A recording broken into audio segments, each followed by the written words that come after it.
Hey guys, Rhoda here. We got a special guest. Hi, That's that's me. Steven, as always. It's great to have you in house, man. And it's trying to continue, but he keeps scowling. He's giving me this evil look. It's great to have you in house, seriously. I'm very glad to be It here. is. And you, aside from like one video, aside from one video when I was like, we're gonna be live streaming Sonic 3 Knuckles. That was the first time you visited. This is the first true video where it's like you face cam. Yeah. Not true. You're in Dave's Canadian Adventure. Just remember that. Oh, I guess, yeah. So yeah, that's right. So you've been only in a handful of videos in terms of your actual appearance. Yeah. But I work behind the scenes. So. yeah, he's a behind the scenes guy, and by that he means underneath the video in the comments. So anyway, thanks for I coming. don't mind being Thanks. on the bottom. Thanks for coming and joining us this weekend. It's been a great time. Yeah, Lots of friendship, lots of fun, lots of it games. really has been a good time. It's been a great time. It's always too short-lived. And we're surrounded by Yoshis, as you can see. Very happy to have Little green guy in there. I've had him for a while. Numero Uno. He's a cutie. I got him at Target. Are you okay with answering a few questions today? I suppose. Guys, I mean, you paid me a lot, so. I did. I paid you a lot of money.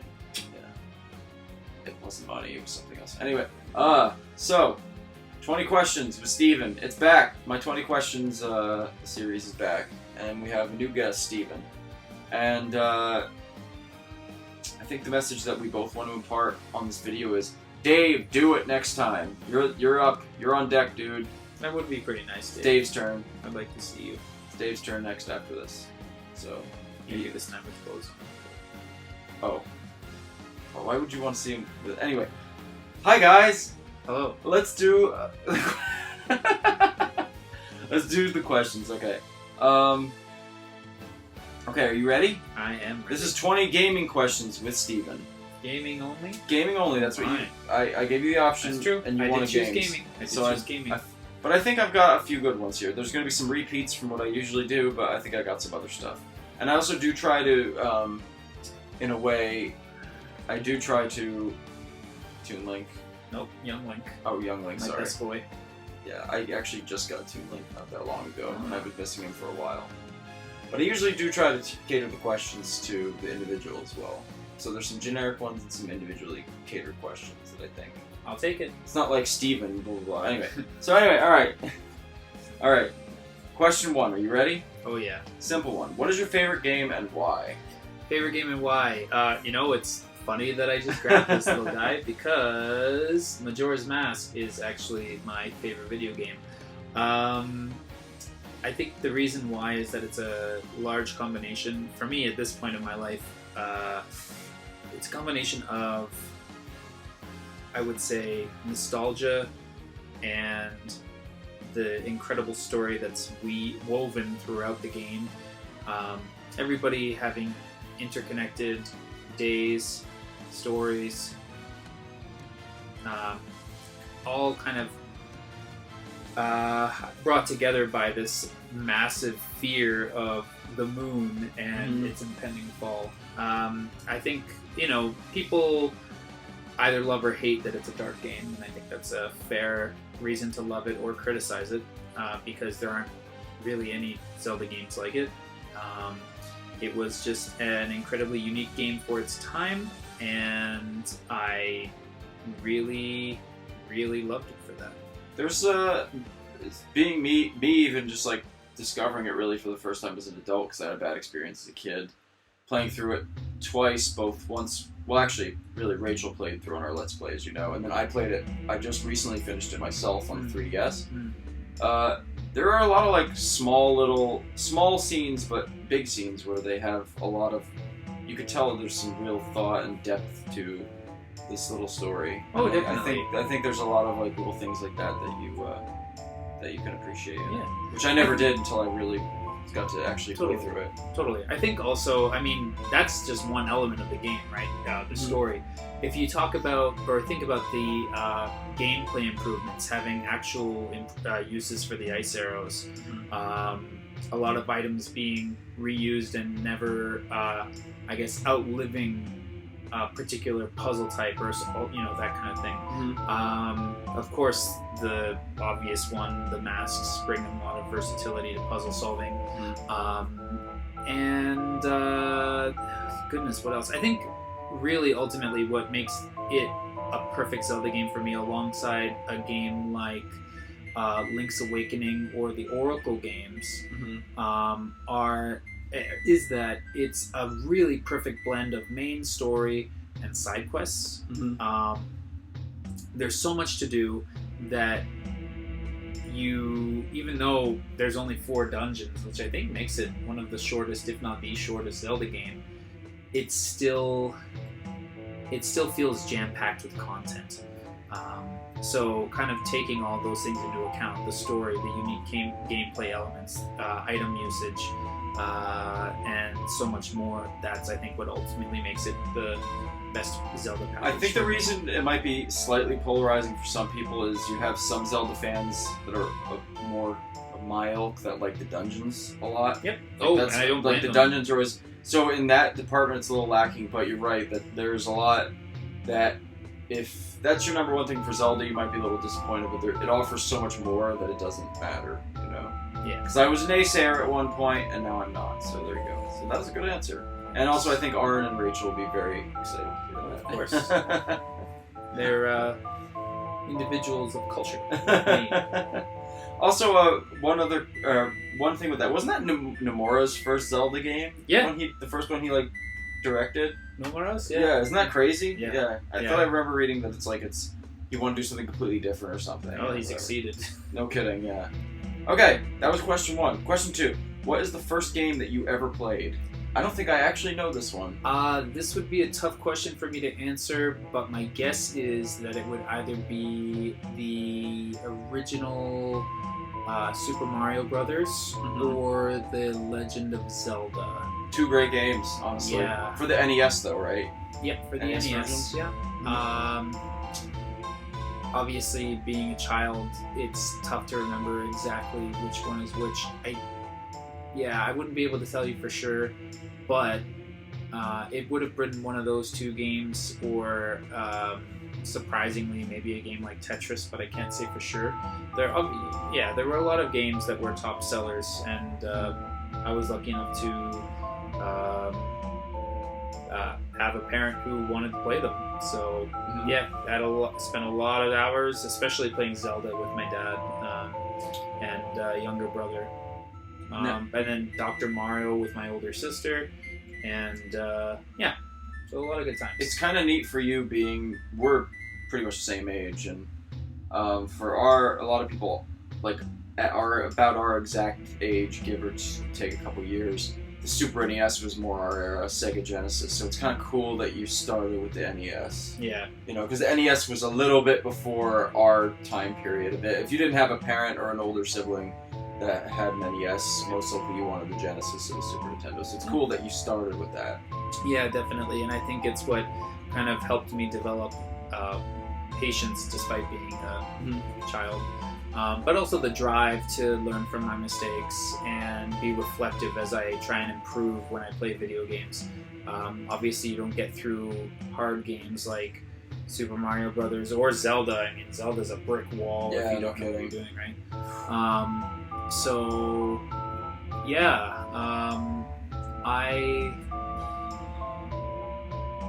I think I'm really lucky to have had that opportunity to experience that game first. Even just the 3 games you mentioned. Those games first. The 3 games you mentioned, like Super Mario Brothers, Tetris, and The Legend of Zelda. I mean, you get 3 more iconic games, you know? Yeah. I could definitely see how it's shaped what the games you're into today, you know? Number 3, what is your favorite console? Favorite console? This one's a toughie. I think it would have to fall probably in between N64 or GameCube. I'll also count handhelds, by the way. Yeah, So. sure. I think I'd still stick with my answers there. I mean, there were a lot of great Game Boy Advance games like Golden Sun. Yeah, what am I saying? Yeah. Golden Sun and The Lost Age. Also, a lot of really incredible DS games like The World Ends With You. But Your console. Well, it's not even about it being consoles. I think it's just the particular games that happen to come out for the N64 and the GameCube era, I think are a really great blend of, for me, nostalgia, but also they were the final, I think, generation before things like DLC started coming out. We saw this huge shift in how game development goes.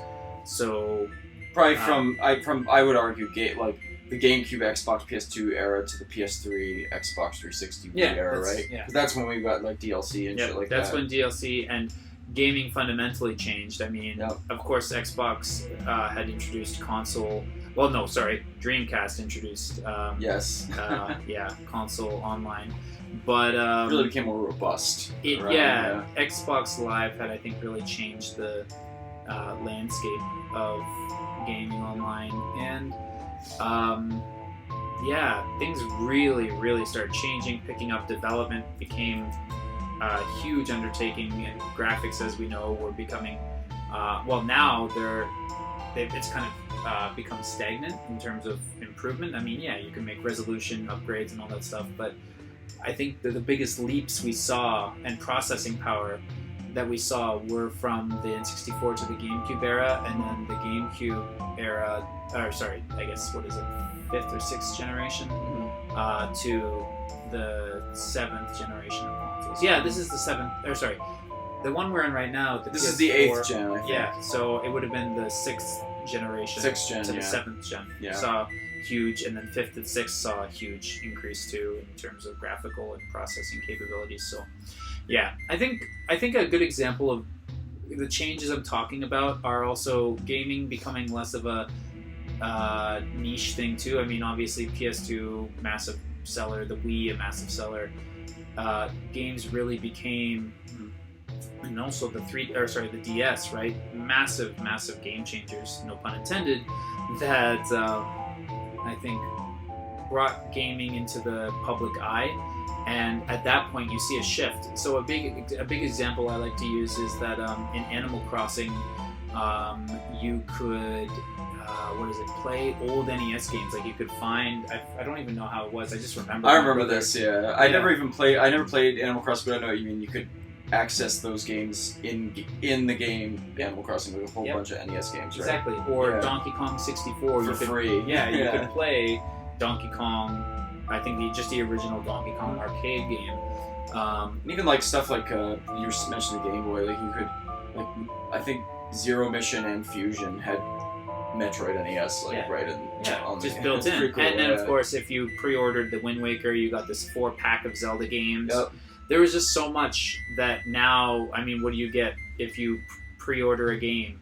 You get a friggin' skin, or in this case of Smash, a DLC character that probably should have been included in the game anyways. Yeah. It's unfortunately just another monetization scheme, and I hate it. So I think in a way you could say that's when the soul of gaming really changed. I mean, I think the last time we have really seen, or the most recent time we've really seen something like that is Sonic Mania, including Puyo Puyo in it as an unlockable. Sorry, let's keep moving. Oh, it's okay. I was actually enjoying the discussion. Okay, fair enough. I was gonna say the other thing I think that's changed since that time period was the fact that more and more people are playing games than when we were a kid. Like when it was like the GameCube N64 era, you were pretty much limited to consoles and handhelds, but now people play on smartphones, they play on tablets. I mean, everybody, people our parents' age play Candy Crush and stuff, so there's no real limit to gaming as a whole. So it's interesting that it's really changed a lot. Like the scene hasn't just changed a lot, but it's also got a lot bigger, So anyway, I got a couple of not so positive ones, but we'll see. What is the worst experience you have had playing a game? Ooh, that's a really good question. The worst experience. So that might not necessarily be the worst game that you've ever played, just the worst experience you've ever had. Is this are we talking isolated incidents, or are we talking... Either or, whatever one comes to mind that you think will suit it. Ooh, boy. For example, I'll give you one that I had. One time I was very short. One time I was playing Pokemon Blue and I got really, really far. Yeah. And my sister threw something at me and it hit the Game Boy. And the Game Boy worked, but I turned it on and my file was erased. One of the worst gaming experiences I've ever had. Oh no. And I got all the way to Saffron, I think it was. That's rough. That's really rough. Okay, I think a similar isolated experience kind of would be, this isn't the worst, but it's close to it. And then I'll get to the worst, which Sure. is kind of a bigger idea. Go for it. I think one of the worst isolated incidents is I was playing through Ocarina of Time for the first time in my life at the tender age of 11? Would it maybe? come out like 97, something like that? Yeah, so 88, something like that. 11. Yeah. What am I saying? That I would have been 9 or 10. Yep. Whew, can't even believe it. So yeah, it had come out. I was playing through it, and I had gotten to the Spirit Temple, and so this is late in the game for anybody that hasn't played it. So at this point, maybe if you don't want to be spoiled, watch for me waving my hands again, and you can turn off the sound or something. Mm-hmm. Anyway, so I made it to the Spirit Temple, and again, late game, and I had to go for a camping trip. I think back then I was with Boy Scouts, Beavers, or whatever it is. And went on this camping trip for a weekend, came home, and found myself in Ganon's castle. Oh, wow. And I was like, what am I doing here? What is going on? Uh-huh. And my little brother had just played my file, Oh, no. beaten the Spirit Temple, Oh, God. seen the scene where Sheik is revealed to be Zelda, and then gotten to Ganon's castle, and then just told me all of that, and I was like, ooh, I was so mad. That's in some ways worse than losing your file, because not only did you all that progress was kind of for naught, but then you were spoiled that part of the game without it even seeing it in real time. Oh, that would piss me off. It was super super frustrating, and the way we made it up to me was that I got to he wasn't. I don't even know why he did it, because he wasn't that far behind me. So what ended up happening was I just beat the Spirit Temple on his file. That's good. Okay. And then got to see the scene with Zelda, but it was still super frustrating because I, already been spoiled on this, so it obviously lost a ton of impact. Really sucked. Okay, so waving it for anybody who was muting this. You mentioned about camping. That's an Ocarina of Time. It's kind of funny because the first time I ever beat Ocarina of Time was in a tent. Seriously? Yeah, we had it in the backyard. We brought a TV on the tent, Yeah. and I was so stuck in the water temple that my friend Joe came over and he beat the water yeah. temple, and then I beat the rest of the game in the tent Wow. on the TV outside.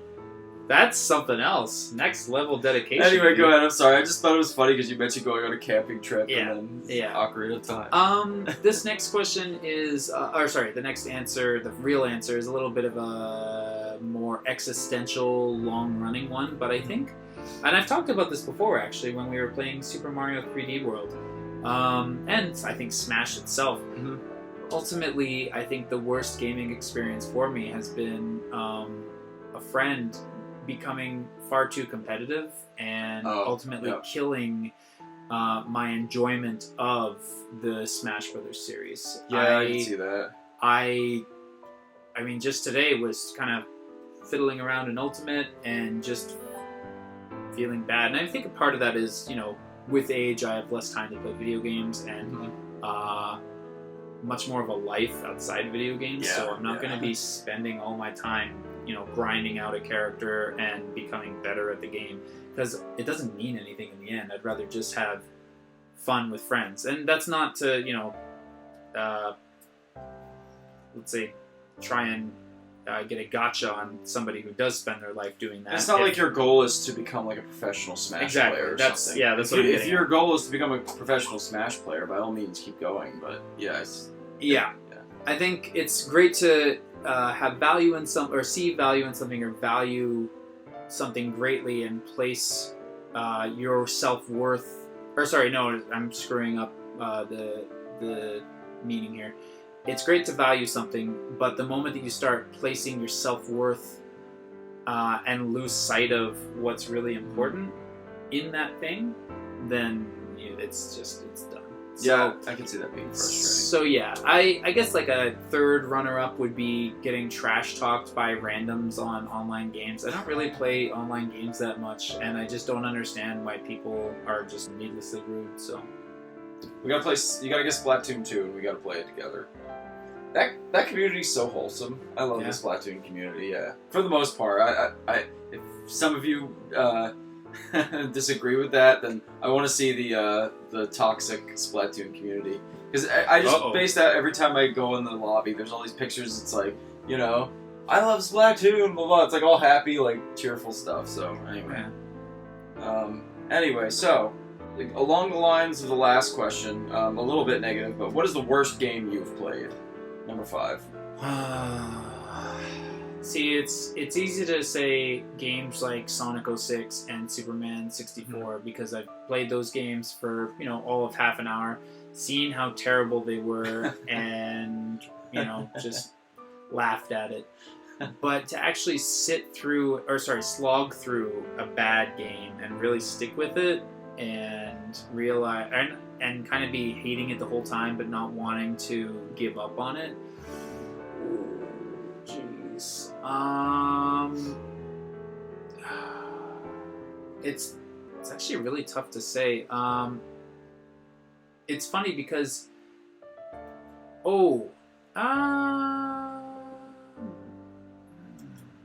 see, the thing is, I don't think this is an actual bad game, but in recent memory, what jumps out to me is Pokemon Sun and Moon. Mm-hmm. It's not particularly good. And it's funny because even though I said I liked X and Y to you, I only really like the villainous team leader and his ideas of what the world is like. Basically, X and Y's villain. It's Team Flare. Team Flare, yeah. Team Plasma is Black and White. Black and White, yeah. The leader of Team Flare, believes that the world's resources are too scarce, and he's kind of got an extreme mentality about it. He's just like, well, let's just kill everyone. Mm-hmm.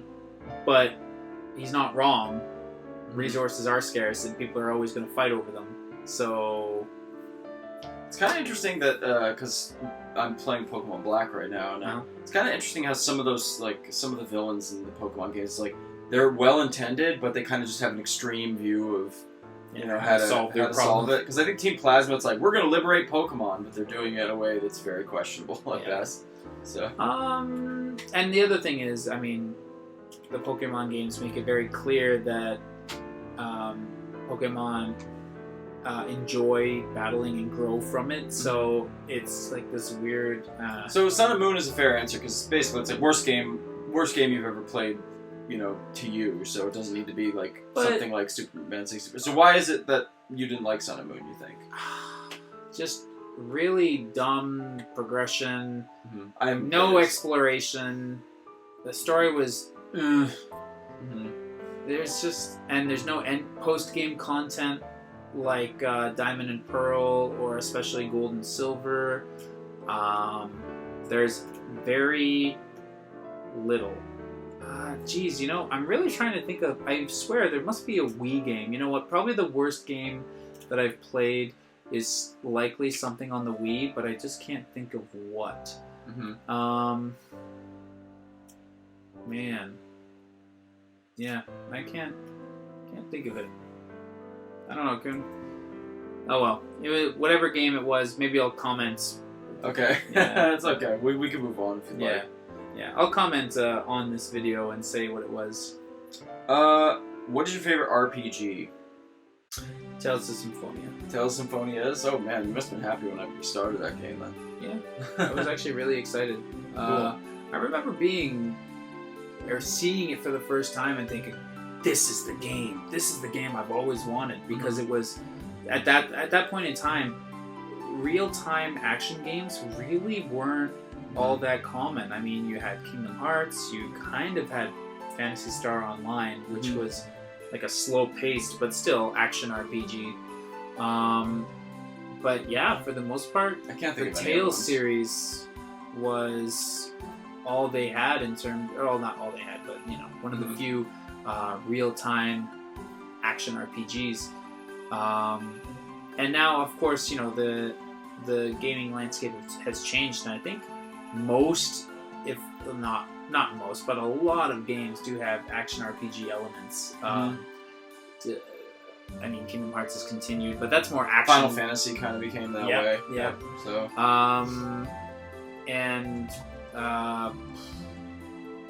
Yeah, there's so many.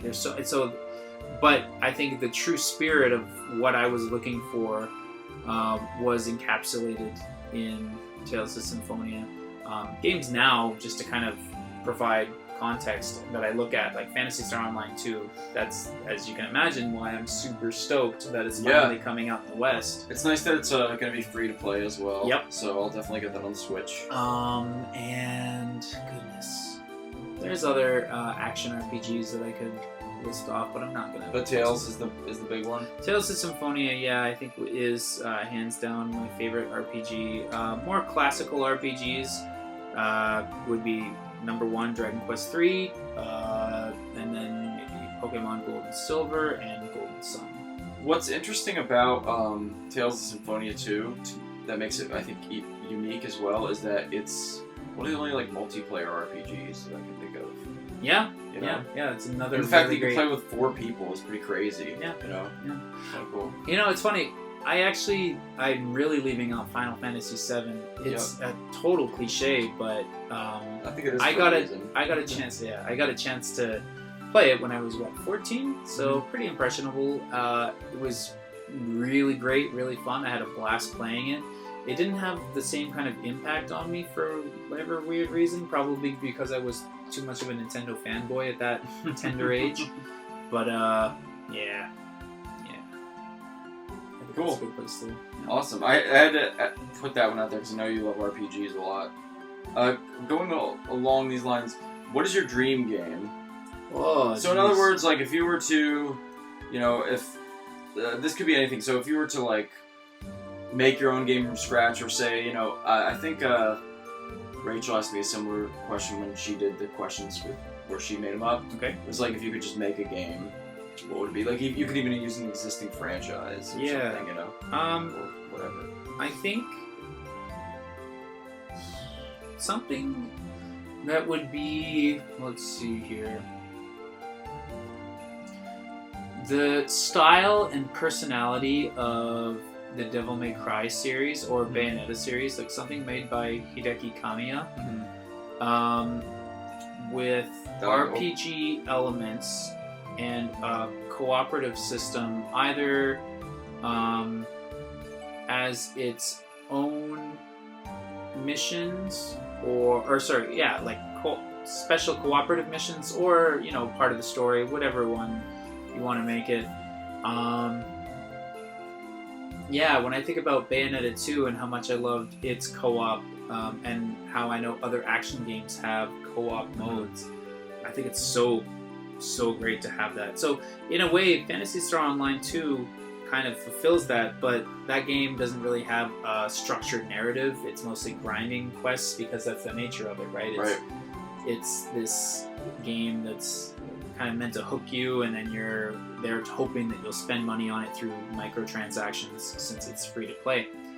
I think a fully fledged game with a structured narrative, with some really good humor and that great kind of flashy, kind of over the top aesthetic of Yeah. Bayonetta and Devil May Cry. Yeah, but also great classes with, I think, depth to their abilities and not too much imbalance. Like, yeah, in any sort of combat system, there's always going to be imbalances, but I think it's especially neat when games are well balanced and offer you a reason to play as any given class. I think that was one of the big weaknesses of Phantasy Star Online. Sometimes you just, I don't know, sometimes you just played through play through as a certain class, and you'd be like, why am I doing this? Because I could just be another class that does this but better, or yeah, any number of things. So yeah, I think so. Again, just to kind of summarize, action RPG game, or maybe just action game with multiple classes, or skill trees, or whatever you want to call it, with a structured narrative that has either good single player or separate, separate co-op missions to do, or co-op missions that are like tied to the story but with two players balanced around that. Let's see here, and then the narrative. And I guess cutscenes, whatever, being basically if the game were directed by Kamiya, who is I think my favorite developer. God, that guy's a legend. He's just the funniest man alive. I love him to death. We'll elaborate on that later. Sure, okay. Because it goes into the question. So something like that. So I kind of can picture the game that you're putting out there, and it sounds like it'd be really interesting. Would you want it to be a unique game, like a unique world of its own, or would you use an existing franchise or something? Doesn't really matter. I mean, I love the existing narratives of Devil May Cry, of Bayonetta, of Phantasy Star Online, of so much stuff. So we're gonna have to play Devil May Cry. It's funny because even Kingdom Hearts, I feel like, would be, if they had stuck with the, I guess, system in 1. I mean, 2 and beyond, it just became a button mashing mess. Whereas in 1, if you stuck with playing magic, if you stuck with using melee, like there was a reason to use different types of assaults on enemies. So yeah, something that basically gives you variety and a reason to use that variety. I think another good example is Demon Souls and Dark Souls. Really fantastic games, amazing narrative. You don't really have classes in the same way that you do in other games, because you start off with a certain class, but that's just a base stat spread, and then you can level up any way you want, so it's not exactly the same. But yeah, challenging gameplay in those games too. Unfortunately, later games in the series kind of screwed that up, so yeah. That's all. That was Very thorough. Yeah, I got ideas. And you should be a game developer. Number 8. Has a game ever made you cry? If so, what ones or one? Ooh, I've plenty of games that made me cry. Let's see. I think the first time that I cried during a game was actually in Majora's Mask. Really? I was in an emotionally vulnerable state because I was 12 years old at that time, I think, maybe 11.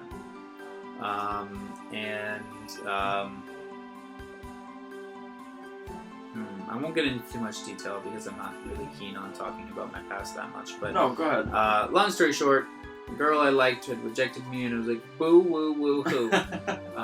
And I just took solace. I think that's what adds to the nostalgia factor of Majora's Mask, kind of being able to use it as an escapism. Yeah, I as agree an with escape. that. Yeah. I've had the same experience with quite a few games, actually. And I think it was the scene with I forget the kid's name, but basically in Ikana Canyon with the girl and her dad who's been transformed into a Gibdo. Yup, I know exactly which scene you're talking about. Yeah, that one really got me. It's a really cute scene. Yeah, you know. Let's see. Then after that, I think probably would have been Kingdom Hearts, the ending,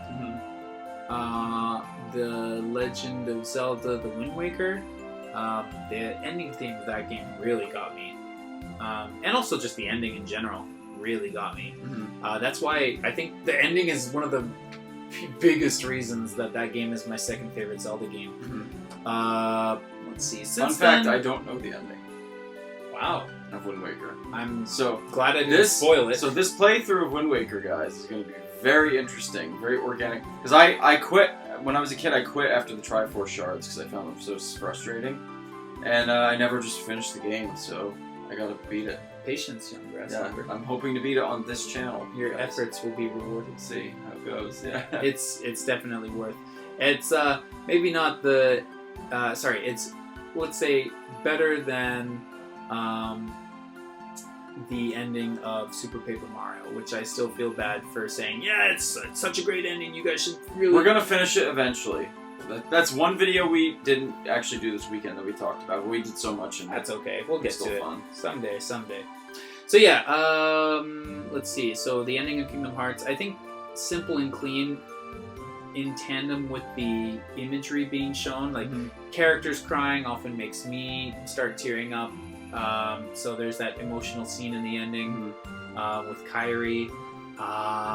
The music in the ending of the Wind Waker coupled with the ending itself. And since then, like a lot of games, I think have made me cry. It's just a matter of the time. Yeah, but those are three that were really. Yeah, Devil May Cry 3 really got me in the feels. I think it's because there's like a younger brother, older brother mentality.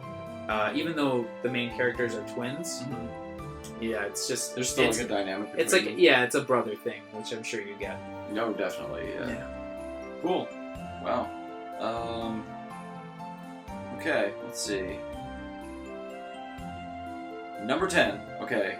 What game do you really want to play that you haven't had a chance to yet? This could be a newer game, older game, what's something you've been meaning to play? God. I mean, I've missed out on an entire generation of games. I've missed out on the 8th gen. Yeah. Pretty much in its entirety except for the Wii U. Oh, true, yeah, because you didn't get Switch and you didn't have a PS4 or Xbox One, right? Yep. I mean, kind of me too, to be honest, except for Wii U and Switch, and then even Switch, it's not a lot. So. I think it would maybe be a tie in terms of build-up, a 3-way tie. Kingdom Hearts 3, haven't. I mean, I was so invested in the story of 1 and 2, so really hoping I could get that done. Yeah. Final Fantasy 15. Like, it's really a shame because I heard it was a flop, but I remember seeing that game when it was first revealed as Final Fantasy 13 Versus, and just thinking to myself, "Oh, this looks so good," and then following it for the full decade of time, the full decade that it was in development. Even though it's a flop, or was a flop, not financially, critically, I'd really like to see how that played out. I think also Devil May Cry 5. Another long-standing series that I'm deeply, deeply attached to, and really want to see how its story plays out and kind of winds up some character arcs. What else? Is there a Wii or is there a Switch game? Odyssey? Yeah, I guess. Did you watch me play Odyssey or no? No, I didn't want to spoil it for I myself. figured that. Yeah. Okay. And Yoshi's Crafted World, I really want to. It's a cute game. Yep. Really cute game. Yeah. Yeah. So, that's all I can think of. So basically, we gotta start a GoFundMe to get Steven some 8th gen consoles. No. I'm just teasing. Okay. Although Aaron probably would set one. Help this random guy. Help Yoshi King. Okay, number 11. What makes a game really frustrating for you? So, like, what... I didn't word this one correctly. I didn't know how to explain what I'm saying. Like, what are, like, certain aspects of a game that you find really frustrating that would turn you off of the game? Like, oh, it's got, just an example. It's like, oh, it has these kind of graphics, or, it plays this way. What? Honestly, what frustrates me more is microtransactions and game design being focused around microtransactions. I think I'm lucky because most games made by companies that I like don't follow this model, but I know that ideologically following along with games like Assassin's Creed Odyssey, I think, was one where it's like, you gotta buy these expansion booster packs. It's gotta be so frustrating for people to be able to progress. in any reasonable way. Excuse me. That was a weird hiccup.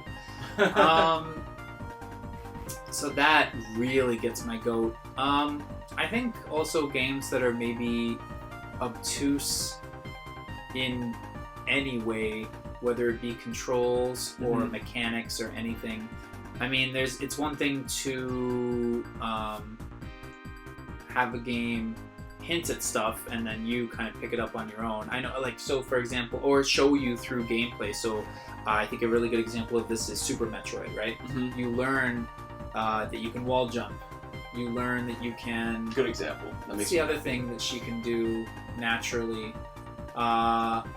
Okay, let's see. You can wall jump. Obviously, there's like the morph ball, which, I mean, if you're not a Metroid fan and you don't, that's something you kind of have to figure out. Shine Spark? Yeah, I think so, Yeah, those are two things that are taught to you kind of through gameplay, and I love that. But when a game has a mechanic like that, and you can't activate it or anything without being told how to do it, or games that artificially, I guess in the same similar vein, a game that's so obtuse that you don't know how to do this complicated technique, like say Shine Sparking or whatever in Metroid, or a game that prevents you from doing it even though it should be simple, which funnily enough kind of also includes Metroid, like when Samus is depowered at the beginning of most games. Yeah. But usually there's a good, she progresses through the games and gets them back. What I'm talking about is Matthew Matosis talks about this one part of Dark Souls 2 where there's this place you have to go to progress the story, and beside it is this tiny little rock pile, like no taller than this couch really, and you can't climb over it. You have to, like, it's just this obstacle, but if it were a game in real life, you would just jump over it, right? It makes absolutely no sense. And that is really, really frustrating to me. Like, totally immersion breaking. It's just ridiculous. This is definitely your NES origins talking.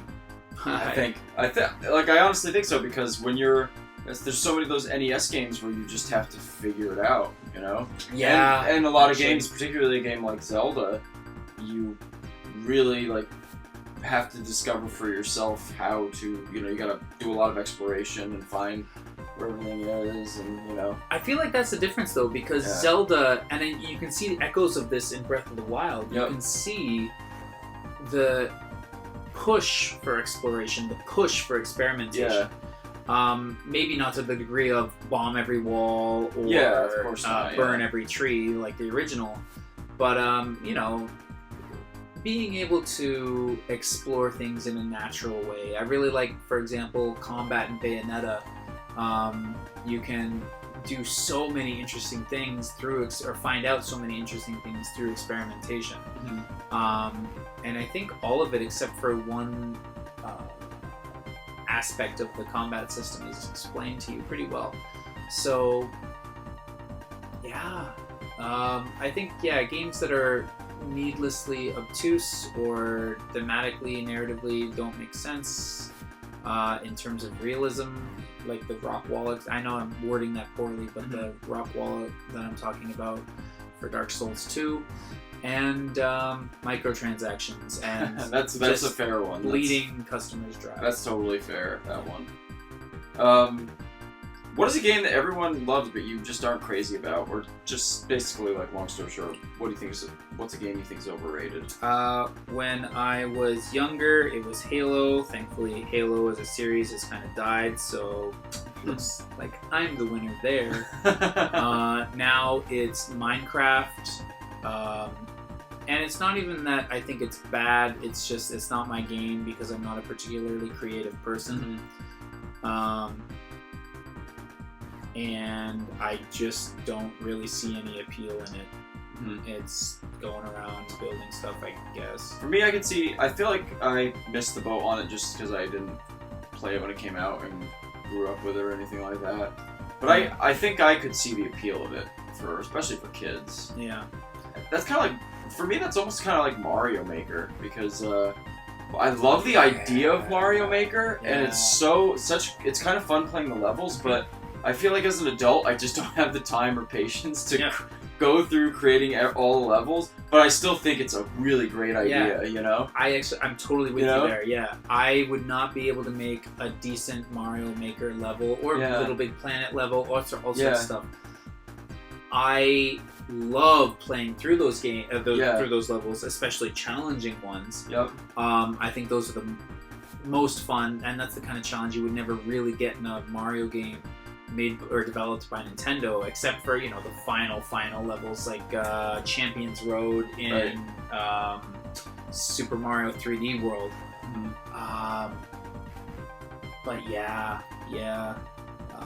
So I remember thinking for myself when I bought Mario Maker for the Wii U, I was like, "Oh, this is gonna be a great game. I'm gonna play this all the time," and I barely played it. You know? But it's still an amazing, like something like that, or Minecraft, or some of these games where you have to do all this this crazy amount of time and effort, and you can build these really cool things.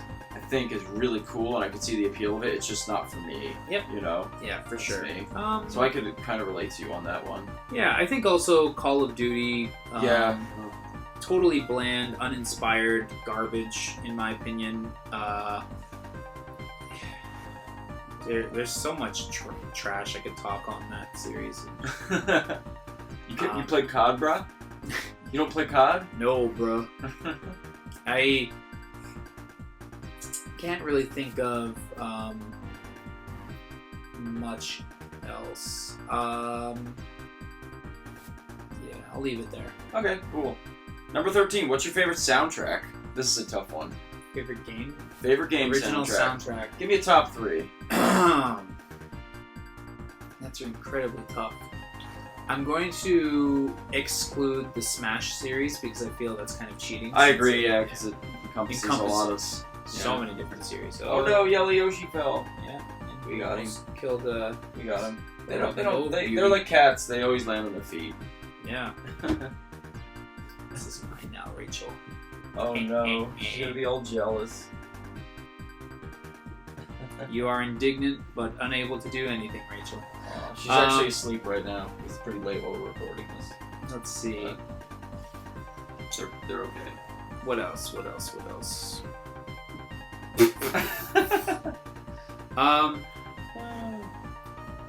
Yeah, it's actually really difficult for me to choose. I think a top contender would be The World Ends With You. Really great soundtrack for that one.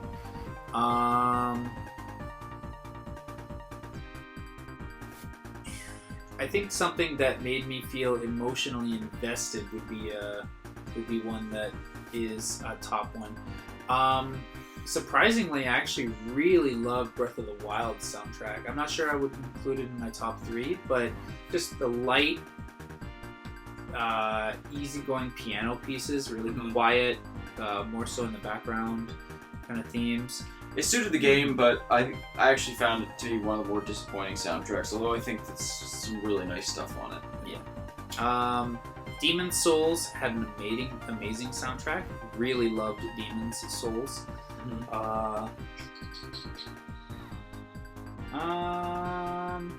Yeah, this is actually a really tough question for me to answer. So many, yeah. Yeah. Cool.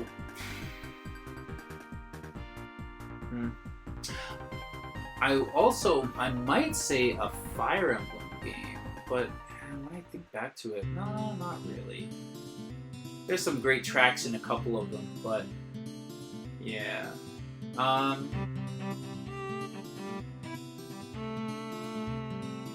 Yeah, tough to. Yeah, you actually got me with that one. Got him. You got me, Rob. I can't think of a game. You named a lot of series, you know. I mean, it's a tough one. Yeah, I'm just looking around at your room here, and maybe something will jog my memory. Bayonetta, actually, Bayonetta 1 and 2 both have really incredible soundtracks. Let's see here. Oh boy, is there anything else? Sorry, I hit the camera there. You good? Doo. The giant amiibo wall. I still have to do a dedicated video for that. He's consulting the amiibo. Yeah. Oh man. Actually, having a lot of trouble thinking of. Let's any- move on. let's move on. And if you think of anything, we'll go there. Okay. This is in line with something that we were talking about just before. Okay.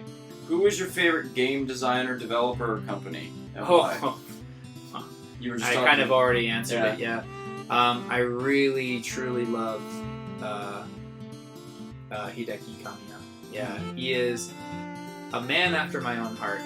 His quirkiness, his humor, his Twitter profile. He just blocks people on Twitter like a madman, and is hilarious. Great sense of humor. Makes some of the best games in the entire industry. Goodbye, Yoshi, into my chest. Oh my God. Let's see what else. Makes incredible games. Yeah, I think also it's easy for me to say that Nintendo and let's see here. Nintendo and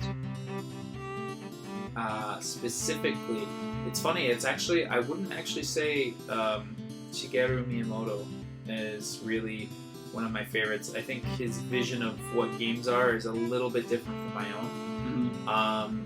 And for that reason, I would actually say I prefer Tetsuya Nomura. I honestly. No, that Tetsuya Nomura. That guy is the one who does Final Fantasy. He does Final. He did Final Fantasy VII and Kingdom Hearts. Onuma. Aonuma. Aonuma. Eiji Aonuma. Okay. Yeah, Eiji Aonuma. I don't know how I screwed them up, but yeah, that's who we're talking about with Zelda. Nomura is Final Fantasy. Yeah. Sorry. Well, Sorry, now guys, we have we to screwed go. it up. Now we have to go all the way back. We gotta start from the beginning. All right, Yeah. so you like you like his like vision of Zelda. Yeah, Eiji Aonuma's vision of Zelda is really great. Actually, for that matter, I don't mind Nomura either. He's got a really great vision with Kingdom Hearts, and he had a really good vision with Final Fantasy Versus 13 before that project was kind of ripped away from him. So I actually like him a lot too. So maybe third for him. Cool. Yeah, Nice. I wouldn't say no to that. I think also Suda51. Really quirky, awesome guy. He's the one who made No More Heroes. Oh, or okay. at least is Yep. responsible for the creation of No More Heroes. And a lot of other really, really good games like Killer 7. So yeah, definitely worth checking him out too. Great sense of style, personality. I like him a lot. Yeah. Cool. Oh, I'm still kicking myself for thinking that Nomura was involved with Guys, Zelda. it's almost 2 a.m. while we're doing this, so we deserve a little pass. But anyway, I hate myself. let's move on. What is the most underrated game? Question 15. Underrated game.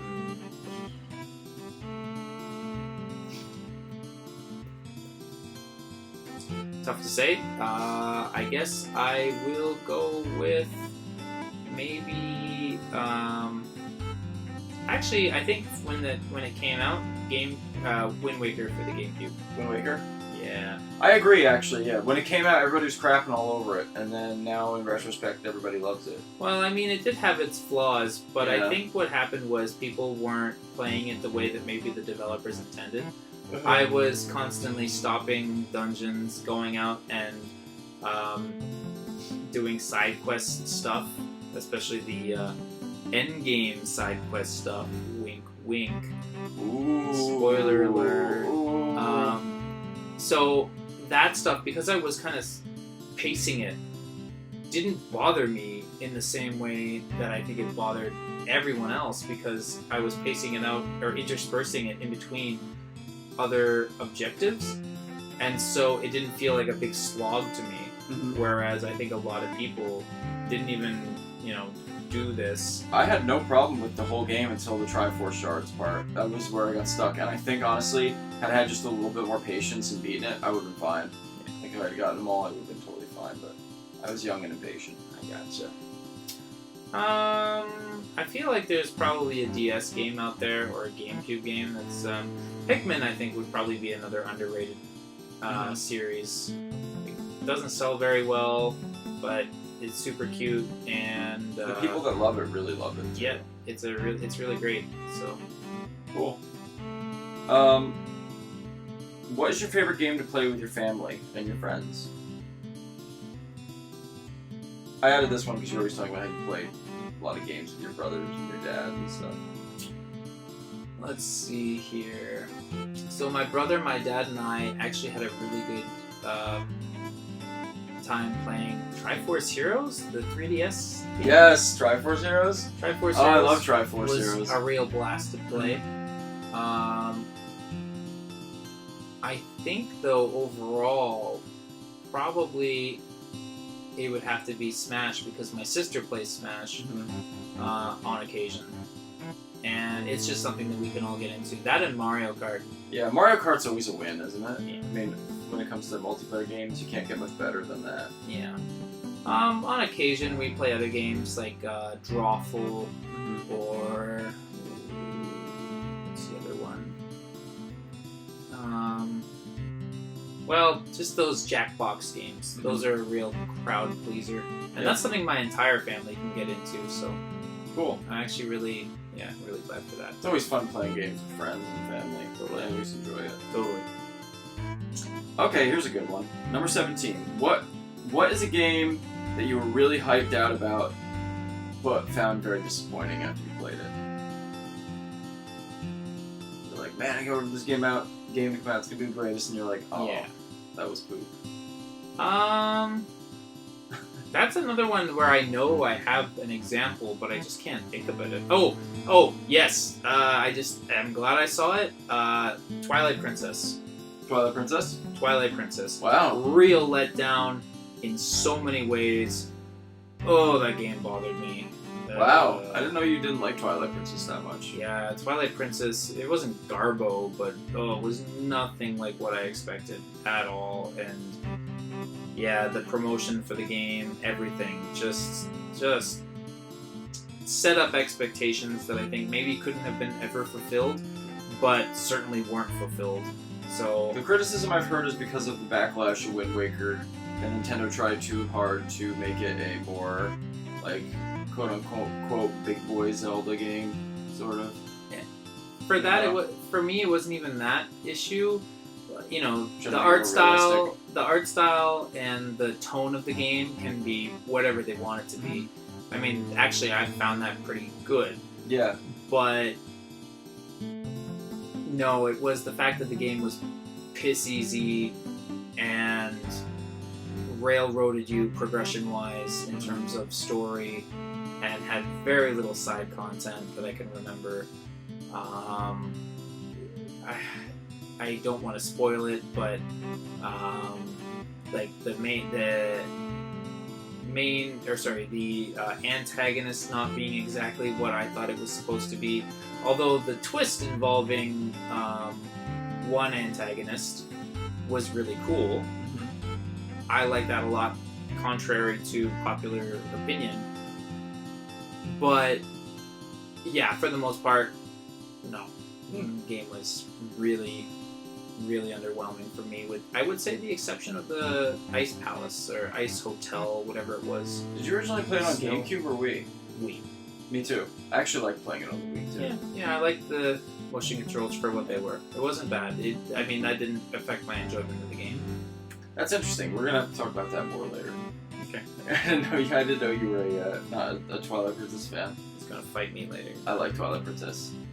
Anyway, number 18. What game has had the biggest impact on your life? I'm just throwing you curveballs here. Let's see here. This is an easy one. You know, I was actually talking to Rachel about it today. Fire Emblem 7, Blazing Sword, which is known colloquially as Fire Emblem in the West because it was the first Fire Emblem game released outside of Japan. It is the game that affected me and my who I am today the most. And it's not even the game itself. It's in the game you can have characters kind of pair up and talk to each other and develop bonds, and that makes them stronger, right? and what you're treated to is a conversation between these characters. And there is one conversation between character Matthew and my favorite Fire Emblem character, Guy. And the whole gist is that Guy basically wants to be the best swordsman on the continent or in the world, whatever, just like a lofty aspiration. And Matthew basically says, is that your dream or your goal? And that line has stuck with me since I first saw it over a decade ago. Wow. And it has influenced how I go about life. Wow, that's crazy. Damn. I don't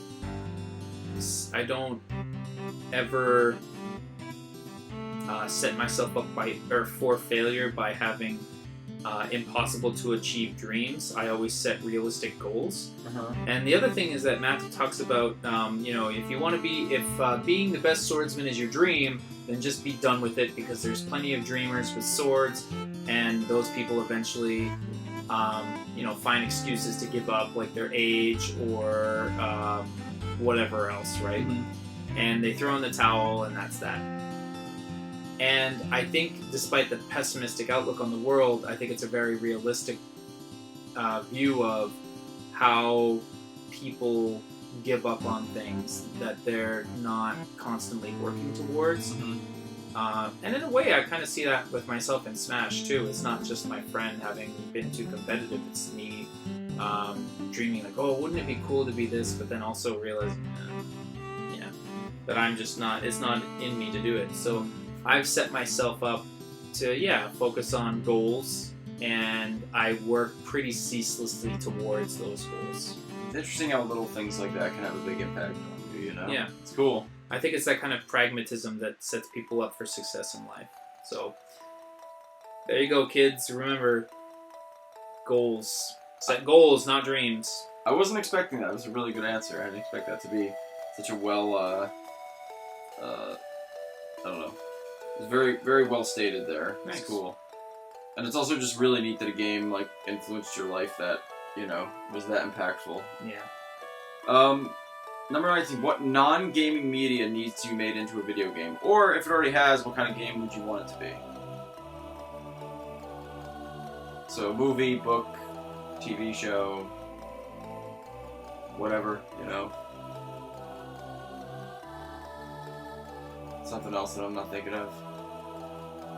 Pass? I can't even think of anything. Pass? No? Okay. I mean, anything that I could even think of has been made into a video game, and usually bad ones, like the Harry Potter whatever. Well, that's just saying, if it already exists, like if there is a Harry Potter game or Star Wars, something like, what kind of game in that universe would you like to see? If you can think of something you like. That's the other thing. I don't know what they've done. True. Maybe there's a Harry Potter Quidditch game out there somewhere. That's right. We can pass. It's fine. Yeah. Sorry. Okay, the other thing is, I don't follow that many properties. True. The last big trend I really followed was Harry Potter. I hate the Hunger Games. I love Lord of the Rings, but it's got games. What's another big series? There's been like millions of Star Wars games. Yep. And I didn't play. The only Star Wars game I ever played was Pod Racing. Oh, for N64? Rogue Squadron is good too for GameCube. That's a good game. I never. Oops, sorry. Squadron 2, that's a great one. Yeah, I actually never played that one, but I should. That's right. Let's we'll move on anyway to the last question. Okie dokie. Number 20. Why do you love video games, or what do you love most about them? I can quickly answer the why with it's what I grew up doing, and it was a habit, and it was a good way to spend time. Enjoying myself, getting lost in different worlds. Sorry, and I think that's it. Like, and then what do you love most about them? I guess so. You pretty much answered it. Getting lost in other worlds, narratives. I think video game stories are often because you're given much more time to work out a story's narrative. Mhm. If they put effort into it, there's so much you can get out of a well-written story compared to a movie which has to wrap up within usually 3 hours, right? Yeah, of course. Yeah, I can't think of really anything else. Like, it's funny because as I'm getting older, I'm playing games less and less, really, more infrequently. I think that happens, honestly. That's what happens with Unfortunately. maturity. You just don't have If time. it wasn't for the channel, I probably would never play video games Yeah. very often. Not as much as I want to, but Yeah. since I make it a goal, since this is what I do. Setting goals. See, I set goals. Thank you, Fire Emblem. Even though I never played it. Go ahead. I think that is, ultimately what I get out of games. It's sad because as I have more responsibilities, Mhm. I don't get to really experience that anymore. So I will probably play games less and less. I'm seeing your chest. That's right. these cute I'm little sorry. Yoshi buddies. I love them. I'm sorry. Keep going. It's okay. But so as you Yeah. get older, yeah. I think that's it. I don't know if there's much else really to add to that. I'll leave that there. I deeply enjoy what games can bring. Like they are, I would argue they are art, and so much art is put into them. Music, actual, hand drawn or digitally drawn art. Of course. Game assets, everything. There's just so much that goes in, and the culture surrounding games too. It's what keeps. You would never say that a movie isn't art. You would never say an album isn't art. You would never say a book is art or isn't art. Video games can have all three of those things. Yeah. Visual, you can have the music, Yeah. and in other ways, even the audio, like the sound effects and stuff, and you have the narrative in a lot of games. So And how gameplay. does it not qualify as art? It's art that you can actually you can literally be a part of. Mm. You can look at a painting, you can touch the painting, and you can see it. But can you be in control of what's going on in the painting? Yeah. It's Can you direct a narrative? yeah, you can immerse yourself in a film, but you can't interact with the characters in the film or in a book. So it's just a different way of doing it. But you're absolutely right. Yeah. That's as much as I have to offer on that particular question.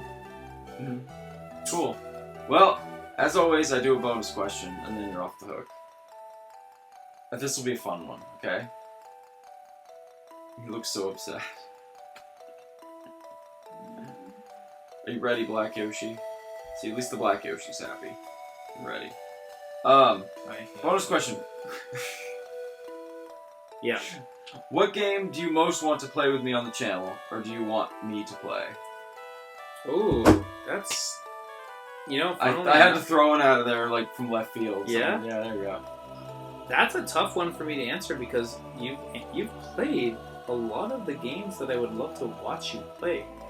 I know you have plans to eventually play Dark Souls, right? Everybody seems to want me to do Dark Souls, so I think I'm gonna have to, yeah. And also, I don't want to say this yet, but I may have access to Dark Souls soon, so, Cool. yeah. I mean, I do feel bad because I feel like the game, especially if you go in blind, is just gonna mess up your It's gonna life. crush my soul, yeah. Yeah, and you're just gonna rage, and then everybody's gonna laugh. It's gonna make my soul dark. Yeah. So let's see. This is an interesting one for me because I really have experienced all the games I would love to see other people experience. How about we go with something that would be entertaining, but also a good experience for you too. Oh, he's looking at the shelf. I'm looking at this show. Oh! I know you're looking at Paper Mario Sticker Star. Oh, God. I would throw myself out of this window, this second story window right now. I would before not did blame you. I think maybe Dragon Quest 3. It's Cool. funny because Dave was asking me about what Dragon Quest games I might recommend, having played a few of them. Mm-hmm. And I said play 3 and then play 8. And, other people say to play 4, 5, 6 recommended. I forget. Mm-hmm. But 3 is the quintessential Dragon Quest game. 8 is just a really good video game in general. Mm-hmm. And Dave's I gonna... have 8 right here for the 3DS. Oh, wow. Yeah, I still have to play it, so I'm going to eventually play it. Amazing. This character is actually in Smash, right? He's the hero. Yeah, he's one of the heroes. He's one of the that heroes, you can play as. and Erdrick, right, is from Dragon Quest 3, and the other two, one's from the new one, and then what's the other one From from? Dragon Quest 4 or 5? Yeah. I forget which one. Never really paid attention to that. Oh, Cool. well. Yeah. So a Dragon Quest game, huh? I think Particularly you- 3 or 8. I think you playing 3 would be pretty fun, especially because you get to name your characters and choose their classes, which is what people really, really loved when they... Now, what version should I play of 3? Because I think there's a couple different There ones. are. I would say either the Super NES version or the Game Boy Color version or the Game Boy version. Gotta go with the Super NES version. Yeah, we'll see. Translated patch. I think it came out in just good old English. No Dragon Quest games came out for the Super Nintendo. Sorry, Dragon. Well, it In was America. known for- In America.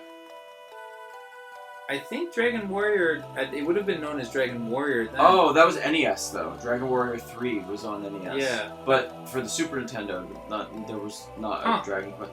I actually know this because I did some research for my Enix video that I want to do. Oh, seriously? Yeah. So Enix actually gave up on Dragon Quest in America and decided to make games like Illusion of Gaia and Soul Blazer and those games for what is that? It's called like the Soul Blazer trilogy, and they did Got like it. Paladin's Quest and whatever. Anyway, so they decided to make those kind of games to try to appeal to Western audiences, and they just stopped porting Dragon Quest for this whole Super Nintendo era. Because Wow. I guess each Dragon Warrior game sold worse than the last one in the US. Yeah. But wasn't like 3 like phenomenally well sold phenomenally well in Japan? Yeah, I think it's quite Yeah. revered. If you look at the hero reveal for Smash, I think they paid extra attention to. So it's funny you say Erdrick, but the Game Boy Color, like his Japanese name is Roto, Mm-hmm. or that title is Roto, Mm-hmm. which was translated to Loto for Dragon Quest 3, and that's what I know him as. Huh. So he has special attention paid to him in the trailer, and his adventure overworld music plays during the second half of that trailer. So yeah, very beloved character and game in Japan for sure. You guys are gonna have to look out for an eventual Dragon Quest Let's Play then, because that's probably one I do on my own. Because I think I do need to play a Dragon Quest game because I hear nothing but good things about the series. So. Maybe that or I don't know, Pikmin 2. So that'd be the one that we would play together, Pikmin 2. It's 2-player, right? Actually, no. There are some co-op elements, and I Yeah. think there's like a challenge mode you can do co-op. But surprisingly, you can't do the story mode co-op. Then no. How about Pikmin 3? I don't know. Have you played Pikmin 3? I have, yeah. You might want to do Pikmin 3. I feel like it's the controls are a little more intuitive. Cool. Ever so slightly easier. And I should finish Golden Sun. Yeah, Golden Sun. Because I was actually really liking Golden Sun, and I Yeah. plan to go back to it, so... Fab. Steven, thanks a lot for sitting with me and answering some questions, bud. Ah, Now let's go to sleep. sounds like a plan. It's great. Thanks It's for great having me. you in house, man. Love chatting with you as always. Love chatting with you, the Yoshis. Out of the way, Link. As much as I love you, All I have to best say boy. is... What do they say? The apple. The apple. The apple. The apple. Da da da da da da da. The page turned and Steven did not grow happier. Stephen grew more disgusted. with each line. I thought you said you loved Yoshi's Story. I do love Yoshi's You just don't Story. like the song. Or you just don't like me singing the song. Goodbye, everybody. I don't like anyone singing that song. So I guess I don't like the song. Good night, It's fun. friends. See you later, guys. Peace. Don't forget to treat those around you with kindness. That was nice of you to say. It's Goodbye, not my guys. usual. Goodbye, guys. We love you. Love you.